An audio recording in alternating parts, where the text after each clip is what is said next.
That's a wolf whistle. Bud tells me when directed at a passing female, it signifies the highest male accolade. But what happens when a young lady suddenly discovers that she's definitely not whistle bait? This is Betty's crisis and mine in our next presentation, trying to prove that Father knows best.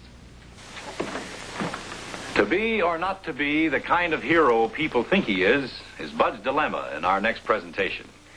He makes an unforgettable decision, and this time I'm really proud when he proves Father knows best. Meanwhile, don't forget those fine products by Scott. Scottkins, Scotties, and Scott Towels. Good night. When Betty turns author, anything can happen, and it does. In our next chapter, when the whole family actually becomes involved with her latest literary creation, Mr. Beale. Surprisingly enough, this storybook character really proves Father knows best. Meantime, look for those wonderful Scott paper products for your family. Good night.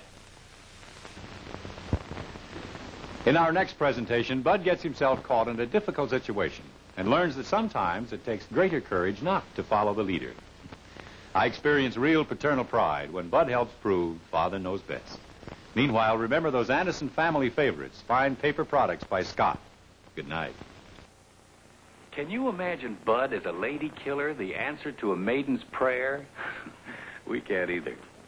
I'm afraid the whole family thinks it's pretty hilarious. But not Bud. He has a rugged time in our next presentation. But even he has to admit finally that Father knows best. Good night. Did you ever hear of a traffic ticket being a blessing in disguise? Well, neither did I until Bud gets involved with his first one in our next presentation. I hope you'll join us when Bud discovers that some unexpected Anderson strategy goes a long way in proving Father knows best. Every boy dreams of having a car of his own, and Bud's no exception, as you'll discover in our next presentation when he maneuvers Margaret and me into making this dream come true. I hope you'll join us, because this time it's a very special mechanic that helps prove Father knows best. Believe me, I have nothing against the engineering profession. In fact, I have the greatest admiration for the men who build the world's bridges and such. But who ever heard of a girl engineer? In our next presentation, Betty decides she wants to be one. Well, it takes some real engineering to prove that Father knows best.